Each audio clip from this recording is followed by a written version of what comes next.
Right, good afternoon, ladies and gentlemen. I've now managed to carry on the 2 minutes, so it's at least 5 o'clock with my watch as opposed to a minute past everybody else's. There we go. Welcome to the Royal. Peter Coburn, would you give us the numbers, please? Good afternoon, ladies and gentlemen. I am delighted to say that today we have 87 fellows and members and 7 guests. And as far as I'm aware, they all know the fire regulations. We have one visitor from overseas, and his name is Robin Gwynn. And I understand that there was no disaster in getting here from New Zealand. So, Robin, are you here? Yes, very good. Welcome.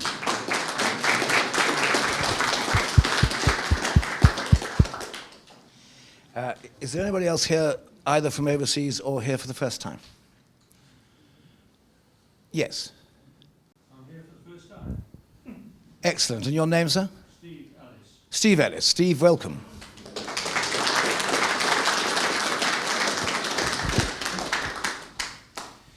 I think that's all I have to say at this stage. Thank you very much, Chairman. Thank you. It's with great pleasure, and I have to say, when I first started putting the programmes together this year, after I penciled it all in, thought, yeah, I'm looking forward to this one. So, John Horsey, the floor is yours with the £5 orange. Thank you. Thank you.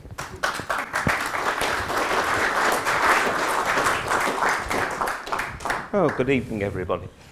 £5 orange, perhaps the most iconic stamp of the Victorian era, second only to the penny black. And it intrigued me because not much had been done about it before, so it really turned out to be a bit of a voyage of discovery. And the full presentation lasts about an hour and a half to 2 hours, but I've trimmed it down a bit, okay, so I'm only going to cover some of the new techniques I developed in order to do this, and that involved 1 or 2 breakthroughs. Now, when I say breakthroughs, I don't mean anything like the medical breakthroughs when Christian Barnard did the first heart transplant back, I think, in probably the 50s. I mean, nowadays we get kidney transplants, lung transplants, even womb transplants. And we're not far off having brain transplants. And roll forward a few years and imagine a collector, a stamp collector, who wants to become a philatelist. He hasn't quite got the brain, so he goes along to the brain surgeon, and the brain surgeon says, yep, we can help you. Now, we've got the brain from a collector in an ordinary provincial club, and we can do that for 5,000. Or we've got the brain of a member of the RPS, but that's 10,000. But we've also got the brain of an international philatelic judge, and that's 100,000. Why is it so much? Oh, that's simple. It's almost brand new, it's hardly been used.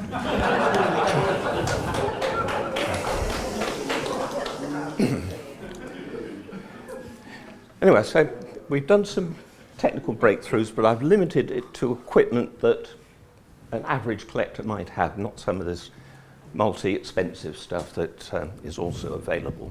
I want to look at the sort of science behind the blued versus the white papers and try and take the subjective assessments out of it. And because they're rather interesting, look at some of the major frauds that took place with the £5 orange. First of all, we needed a study. And I'd taken a scientific approach to it, and it needed a few thousand £5 oranges. Only one slight problem with that. I actually went through £25 million worth. But fortunately, most of them were available. It's the one stamp that every auctioneer photographs. So you can go through all the back catalogues of Harmer's, Gibbons, etc. And we landed up with 5,500 images. Okay.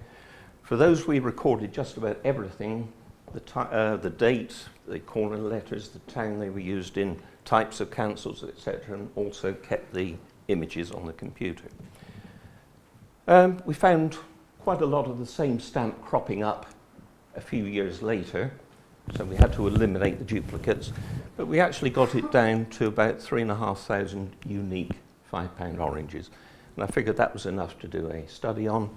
So collate all the data, deduce the conclusions, and write the book. Well, the obvious title for the book, of course, was... however, I resisted that.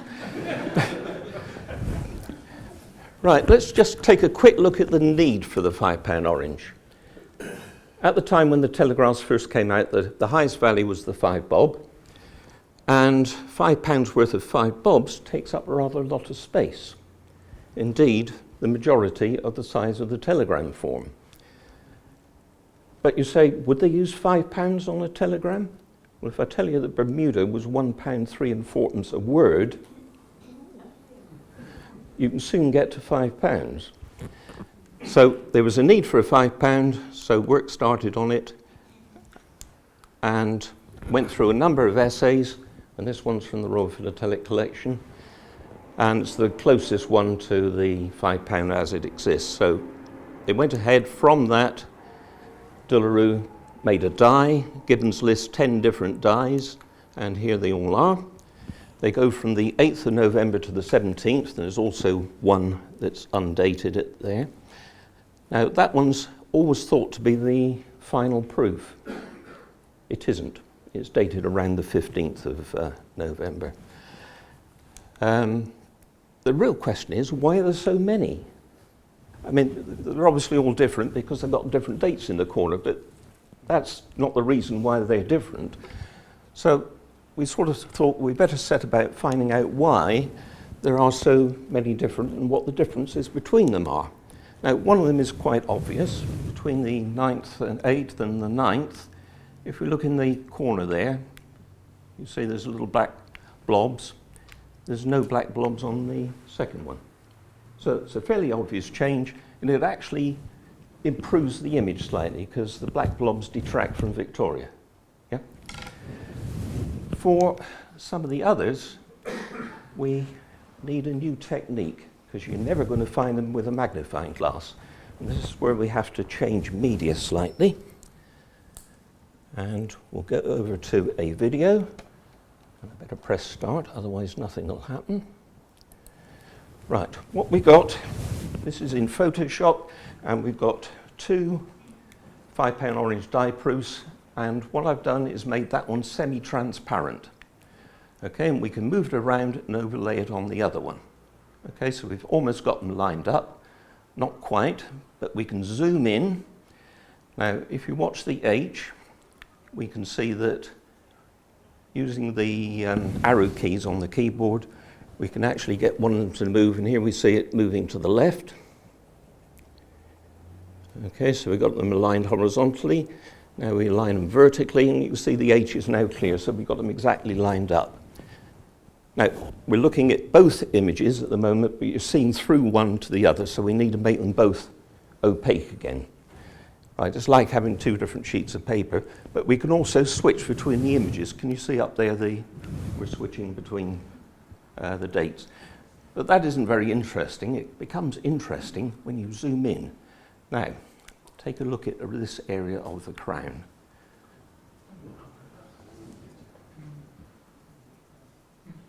Yeah, it's just like a cartoon film. The static bits stay where they are, and anything that's different is going to change.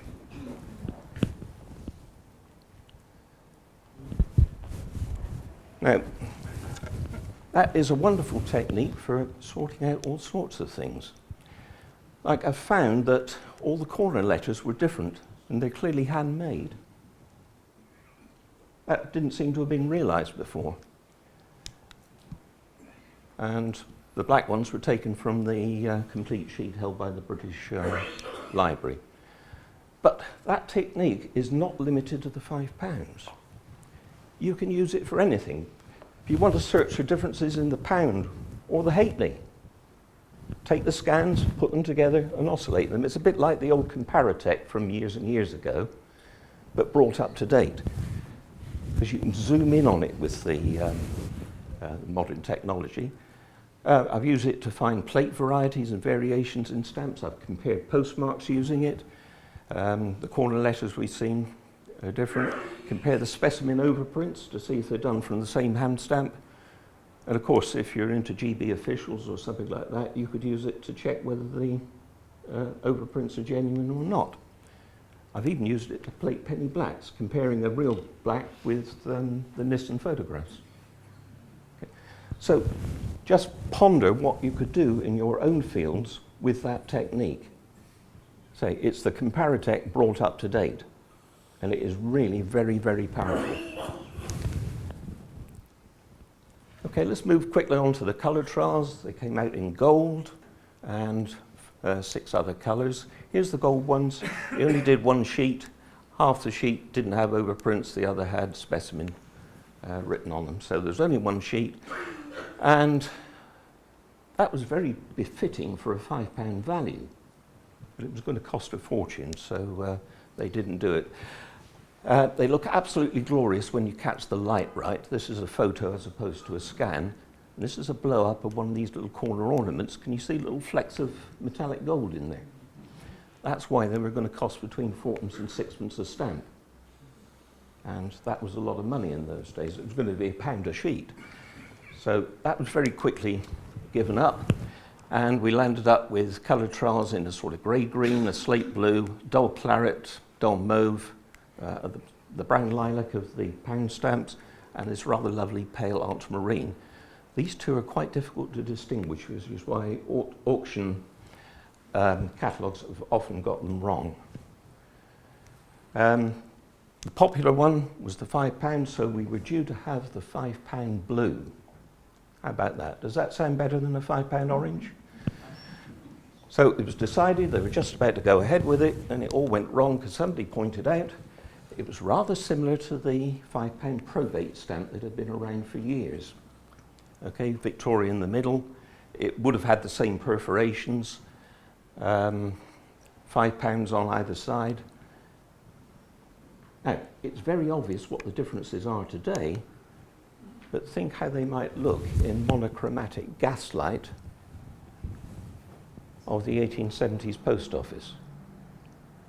There you wouldn't be able to distinguish them that easily. So blue was abandoned and they decided to go with orange. There were no colour trials in orange, but what we've got here is the imprimatur and a mint example. Those are incredibly rare. If we look at the mint example, how many £5 oranges on blue do you think there are, mint?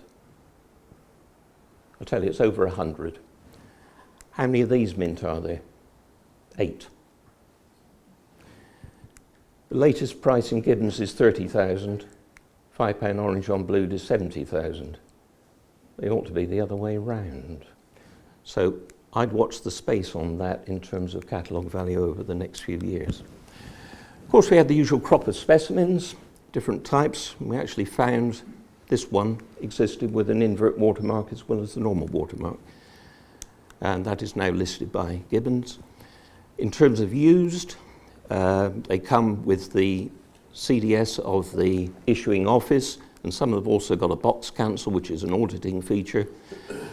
And basically, every single one of those has fallen off the back of a lorry. Sorry, a horse and cart, because they didn't have lorries then. Oh, by the way, if anybody collects golf thematics, you've got a tough time out there, because I've got the most important golf thematic piece in existence, all right? Anyway, all the Telegraph stamps were withdrawn on the 31st of October. Quite a peculiar decision, because that left them with no £5 to service high-value telegraphs. So they realised they needed a £5 postage stamp, looked at various ways to create it, and there was a perfectly serviceable plate. It just happened to say Telegraphs up there. So what they did was remove telegraphs from each image on the plate. The plate was 56 images. They split it in two to 2 panes of 28 and overprinted it with this very simple postage. And that's how we get the first £5 postage stamp, and it is the first 2-colour postage stamp of Great Britain. Okay, it's in orange and orange, but it's still 2 colours. The £5 plates no longer exist, but this is a very similar one courtesy of the British Library. They hold the plates for the Orange Free State fiscal stamps. And you can see that it's again been split into 2 panes and a smaller pane. In this case, it puts in the value onto the stamp. Notice this plate is made up of sections, so it's very easy to replace a section if something's gone wrong. And indeed, there is a substituted cliche on the £5 orange, but there weren't enough examples around to actually prove it. So a bit of research still there for the future. Any doubt about it, there's the proof sheets of the main part of the stamp in 2 panes of 28, and here's the 28 set overprint plate. Okay, so we land up with the £5 postage. That's the imprimatur with the postage filled in slightly off centre with a fractionally different colour in that example. But some peculiar things happened. In terms of perforating, forget all those. Sorry, back. I want you to look at the purse on the issued stamp. We go through the top margin and there's one extension hole in the left margin. Then we came across this piece. This piece is top fed instead of bottom fed into the perforator. There's no purse in the top margin, and there's purse through the side. I figure the only way this can have happened is this is from the 6 sheets that went from Dullaroo to Somerset House to the Inland Revenue. 1 sheet was chosen for the imprimatur, the registration sheet, and they said, what are we going to do with these others? I know, we'll slap specimen on them, we'll perforate and put specimen on them and use them for the UPU. So in a way, these are abnormals. It was by chance they happened to use a perf 14 perforator because they could easily have used their perf 15 one. So those were perforated at Somerset House, although printed by Dullaroo. Other specimens are quite interesting. There's plenty of them, but in particular we got these triple specimens, which are rather nice because they're the colour standards for the second printing on blued paper. There's also a different type which has got not a type 9 specimen in the middle, but a type 11. All those are on blued paper, despite what Gibbon's catalogue says. If we look at the printings, there were 7 printings, the first 2 on blued paper, and then 5 more on white paper, with a total of just short of 250,000 stamps. Now, the big problem is, how do you tell the difference between blued paper and white paper? Well, here we got the imprimatur. So you chop an imprimatur in half, and you can overlay it digitally, I should explain, not actually chopping up a £30,000 stamp. If you can see the join between them, then they're clearly different. If you can't see the join, and you almost can't here, this is the triple type 9. They're virtually the same shade. So if the imprimatur is on blued paper, then so is this triple type 9. Did that for all the others. Sometimes the contrast is enormous. This is a white paper, and what I did was chop out a little bit from that white paper and overlaid it on here, so you can see white paper versus the blued. It's amazing what you can do in Photoshop. Very useful tool. Another good way of telling blued from white, remember they're different plates, and if the overprint is in a different colour, it is almost certainly blued paper. It took Dullaroo a while to work out that if they printed the 2 with the same force, the area of this one is much smaller, so you get a much deeper impression. Hence, you get them in, if you get a stamp with postage in a much stronger colour, that has to be blued paper. Now, you'd have thought with modern technology, you could take a scanner, and this is what the scanner sees. This is the small plate number square taken from one of those blue colour trials. And what the computer actually sees, or what the scanner sees, is lots of little pixels, okay? And they're all different colours. So what colour is the stamp? you can't tell. Because, I mean, we've got some deep purples, we've got blues, we've got mauves, we've got all sorts of colours there. If you take an average across a square of, say, 5 by 5, so you're taking it across 25 squares, you get an averaging, so you can get something closer to the colour. So I did that for a large number of stamps, and as you know, colour is split into red, blue, and green. Yeah? So you can get the computer to split up each individual colour measurements, and I measured a load of blue papers and a load of white papers, and you can see that there is a slight difference in the red, but there's a more marked difference in the level of the blue in the colour. Unfortunately, these vary around so much that any individual stamp, you can't say with any certainty it's either white or blue. So that was not a very good way to determine blue and white papers. Can you do it on the shade?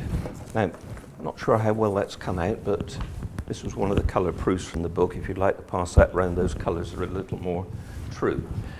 If you've got this rather nice pale salmon shade, dull salmon, that is blued paper. Okay, all three of those are blued paper. The trouble is, that's blued paper, so's that, and so's the imprimatur. And they're in a much brighter orange, much the same orange as some of these others, which are later printings. The only printings you can distinguish from the later printings are these in a very reddish orange, which were the last printing in 1900. Note, even though this is 1903, that is still the same colour as one of the earlier printings. Just because you can't go by the date on these things because they were using up old stock, maybe. So you can't be certain of whether it's blue paper from the colour. Is it going to work sticking them under ultraviolet? Well, here we got the top row is blue paper, and these two rows are ordinary white paper. And yes, a lot of blue papers go to this sort of dull lilac shade, but not in the bright orange shade. And in the white papers, you've got this sort of purple brown, you've also got some chocolate shades. And the problem is with used stamps, if they've been dunked in fairy liquid or some detergent, they're going to glow on you anyway. So you can't really use ultraviolet to tell. Now, this is where we need to do an experiment. Which side of that is darker? The right, yes. Now, that's fairly obvious. Now, what I want you to do is hold your finger, shut one eye, hold your finger right in front so that you just cover the V's. Right? And, oh, that's so I can have a picture showing what does everybody think of it so far.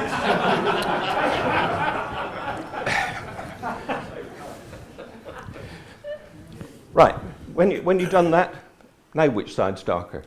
Same. No, they're both equal.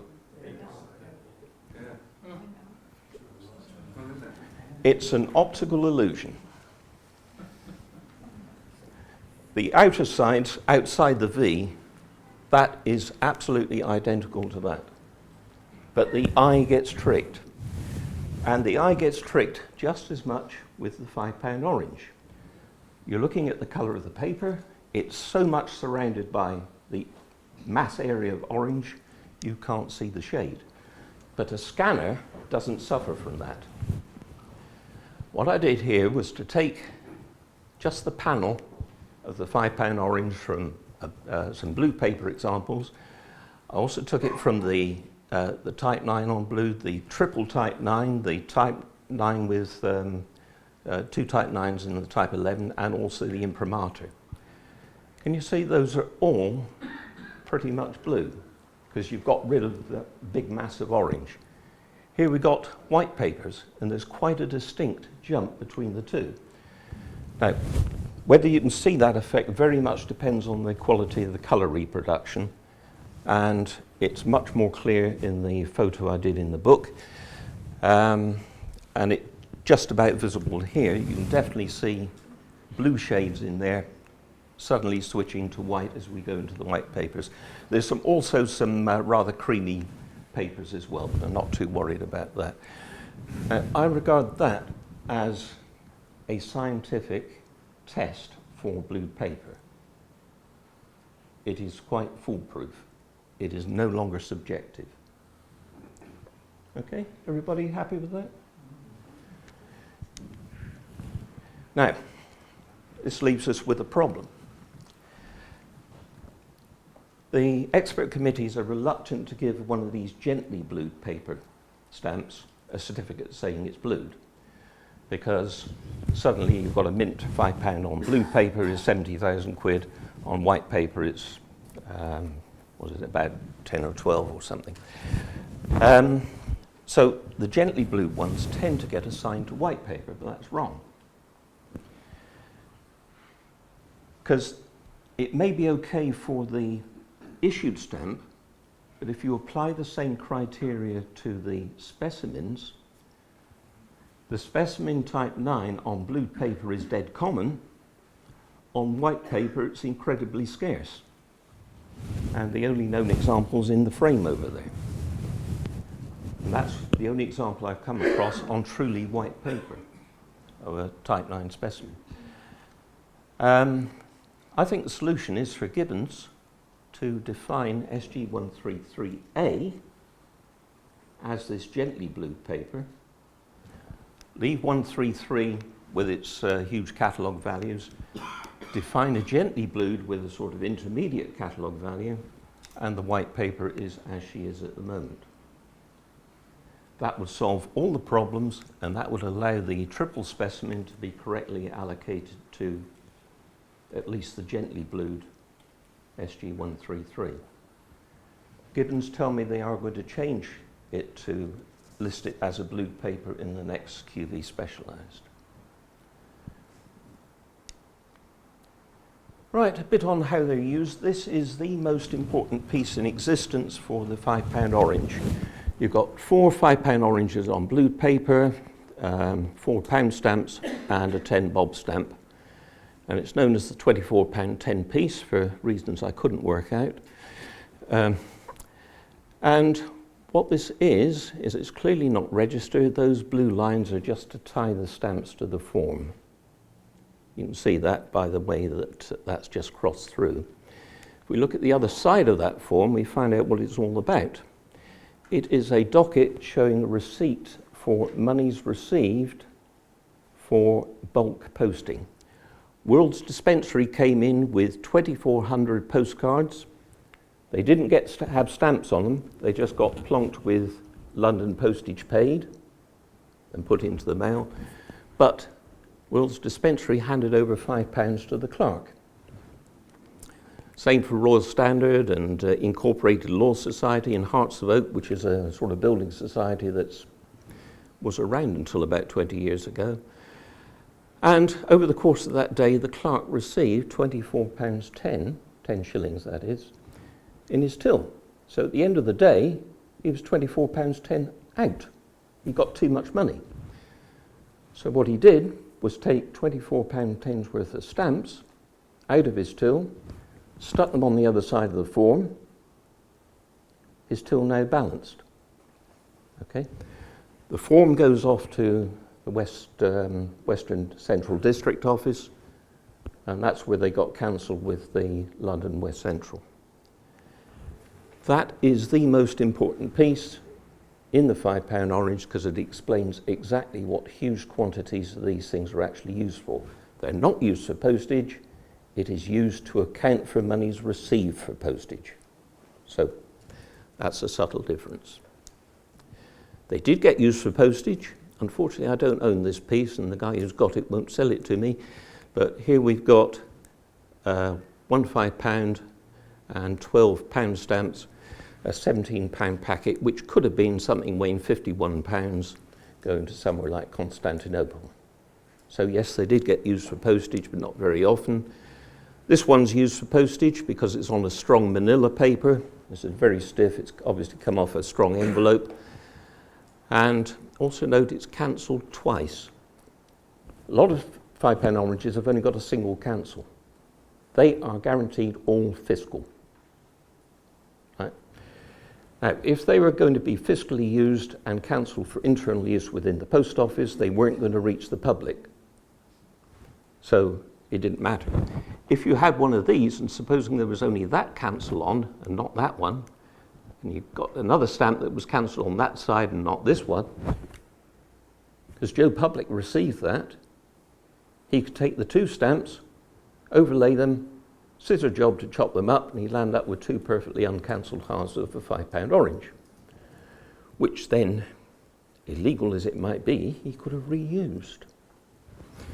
So, postally used are always got at least two cancels. Here's another one that's postally used, and you can see it's postally used because it's on a sort of Hessian sacking.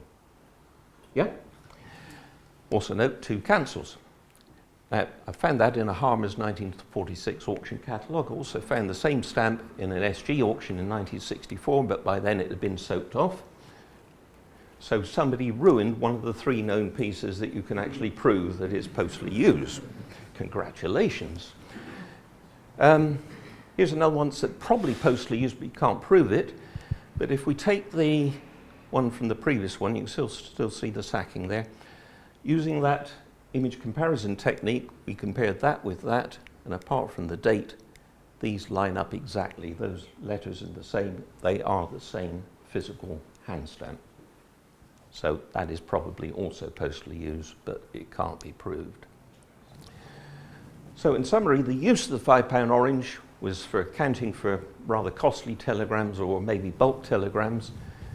Definitely accounting for bulk mail. There's an awful lot of Glasgow and Edinburgh ones around, and Belfast. Those are, as far as we make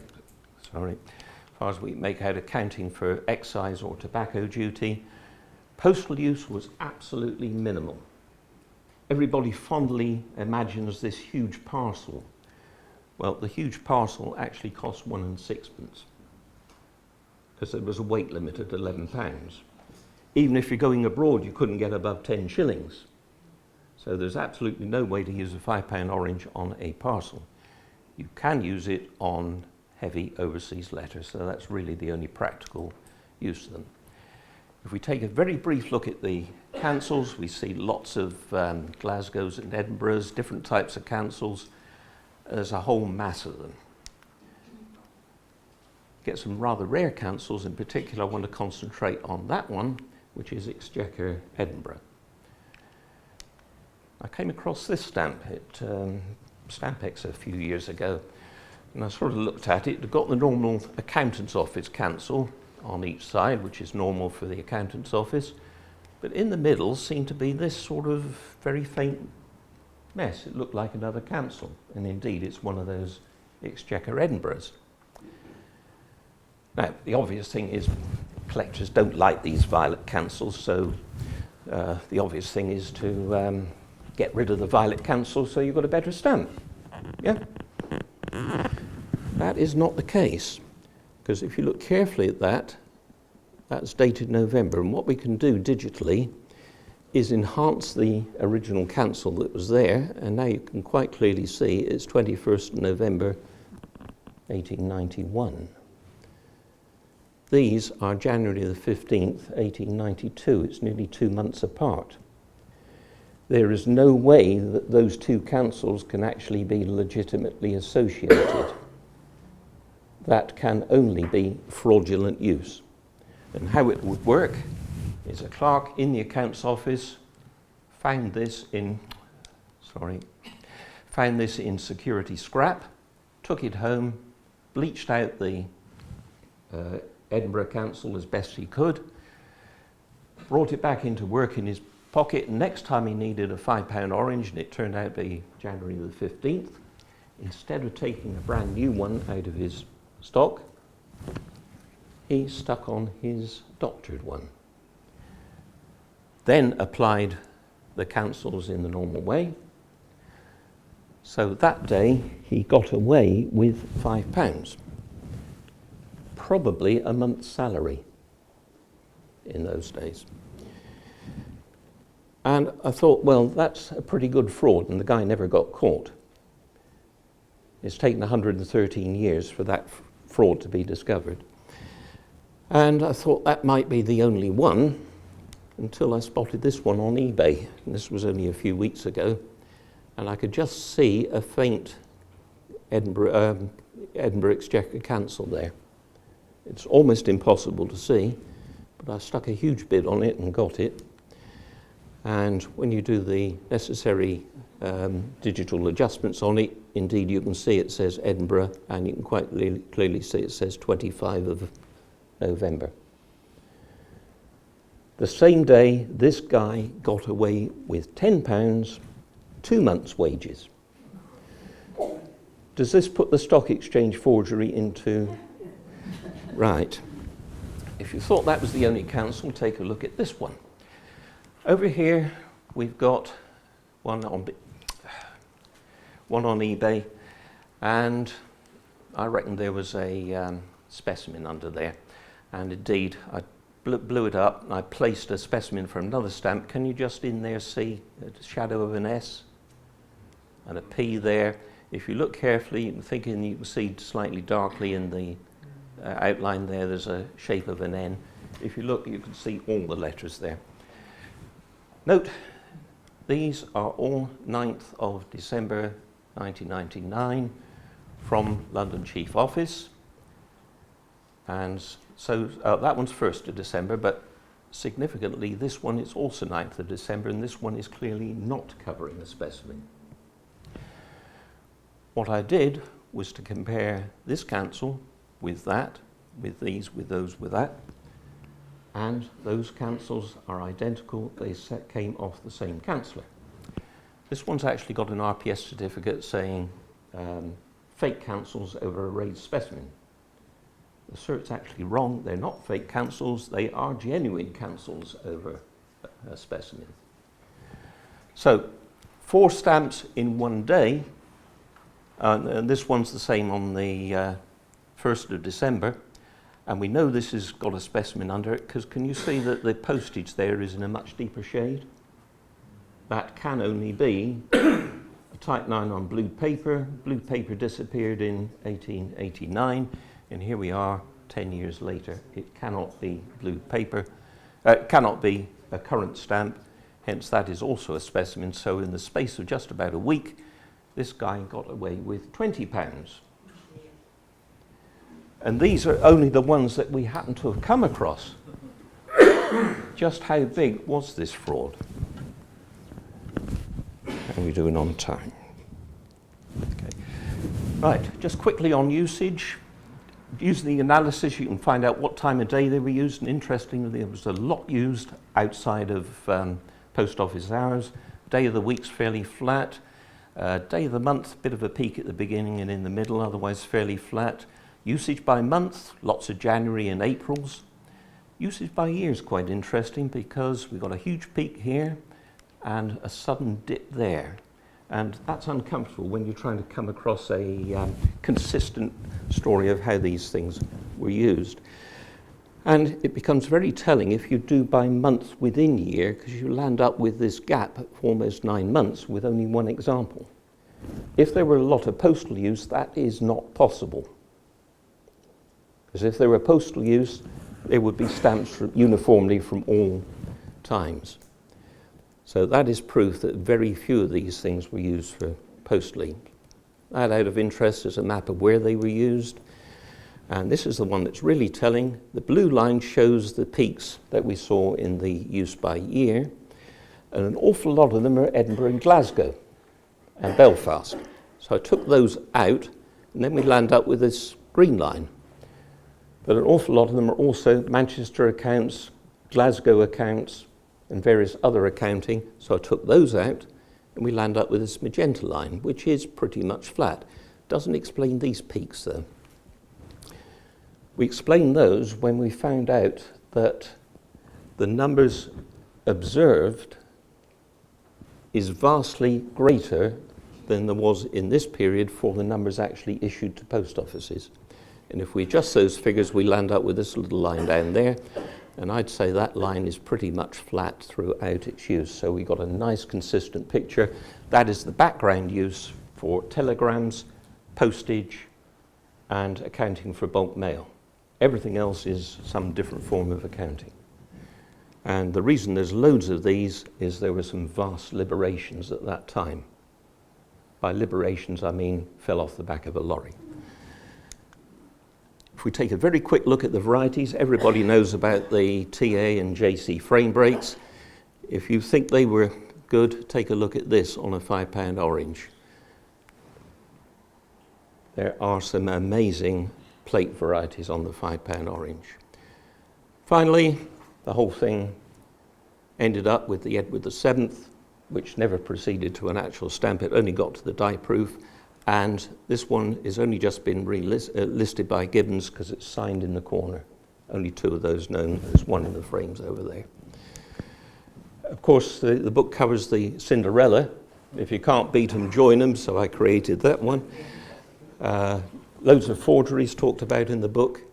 But basically, one stamp has turned into 312 pages of a quite detailed but very readable book. Thank you.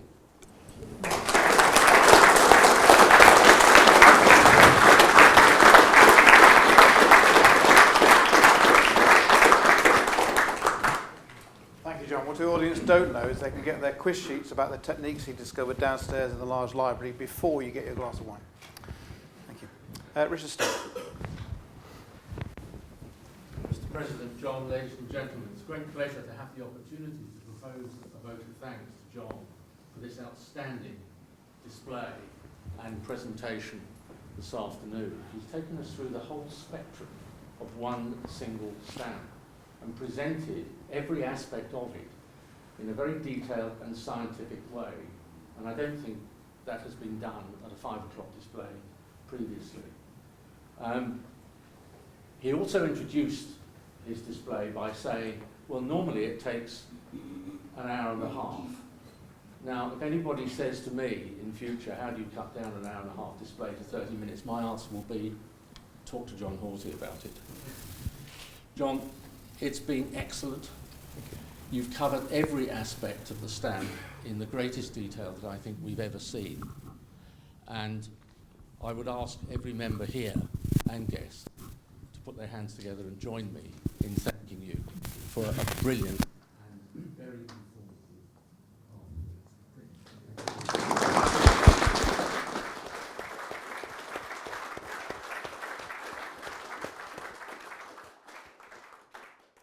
Thank you very much, Richard.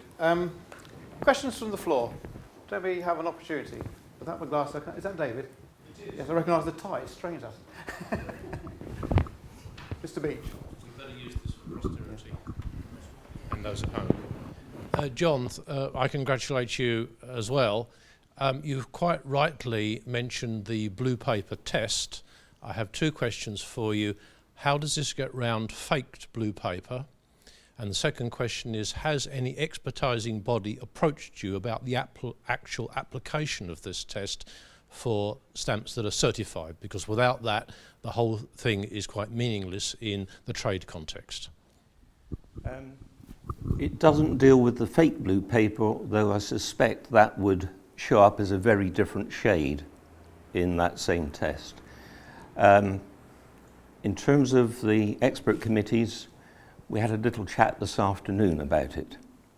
So whether the expert committees will take any note of it is up to the expert committees. Thank you. Thank you. Anybody else?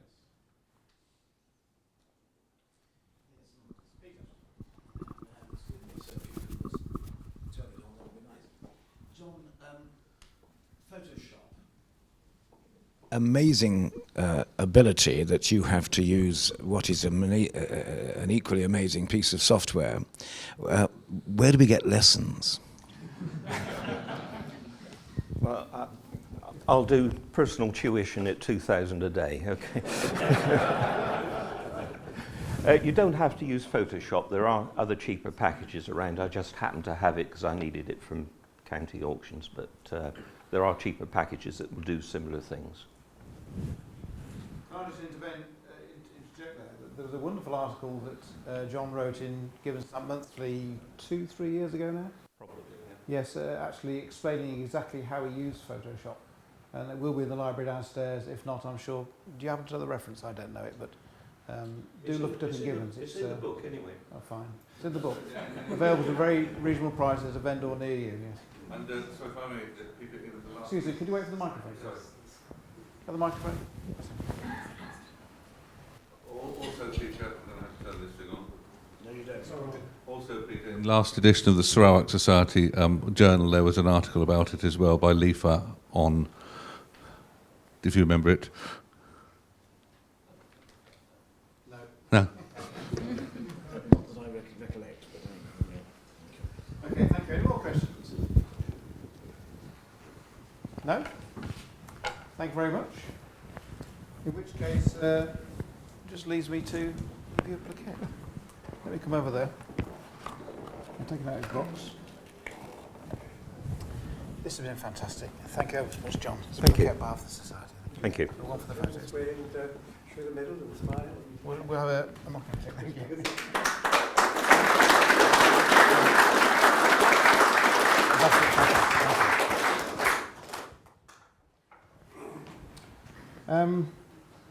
Next meeting, 2 weeks today, the Revenue Society's 25th anniversary Revenues of the World. That's going to be at 1 o'clock, so all the A-frames will be up and full of revenues from literally every corner of the planet. So I hope to see many of you then. Some of you may know that Peter very kindly wrote to Her Majesty on our behalf a couple of weeks ago. We have a response. Peter. Thank you.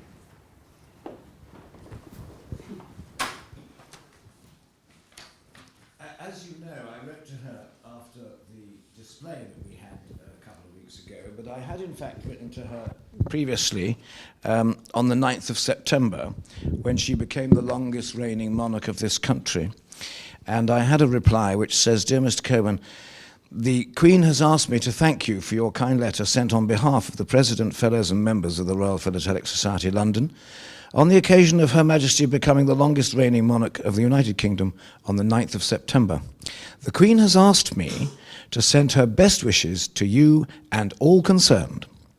Yours sincerely, David Ryan, Director, Private Secretary's Office." These are rather important documents because we are, as you know, one of the Queen's patronic societies, and we need to hang on to that. So it's very nice to receive that. Thank you, Jim. Thank you, Peter. Something I forgot to do last time, and I do apologise. Francis Kiddle, as many of you know, Francis isn't terribly well at the moment. But Francis very generously gave the Society a huge amount of material a couple of weeks ago from his Congress collection. So we have philatelic material as well as ephemera and also much literature. So thank you, Francis. I'd like to put that formally on record. James Bendon is, I hope, in the audience somewhere. Yes. James has very generously donated a copy of this new book for the library, but he's also got something a bit more special, which I'd just like him to talk about. Could I squeeze through? Your microphone, please. Yes. So the reason we use the microphone, by the way, is this is going out on the internet, and they don't pick our voices up, hence the microphone. It'll come on. After you. Mr. President, fellows and members, I'd just like to start at the beginning. As most of you probably know, I've always been interested in specimen stamps of the whole world, really. And I brought along this little book here, which, to my knowledge, is the first book about specimen stamps ever written. It's never been published. It's a 1928 Gibbons Part 1 catalogue, belonged to a stamp dealer in the Strand called Richard Roberts. I don't know if any one of you remembers him. He was there before the war and shortly after the war. Anyway, this was his personal interleaved copy of this book. It's smothered in his writings. It's stuffed with extra notes and is a marvelous reference. Roberts gave this actual book to Marcus Samuel, who I've always considered to be my mentor, sometime in the 1960s. In the 1980s, shortly before he died, Marcus gave it to me, and I'd like to give it a permanent home here at the Royal Philatelic Society.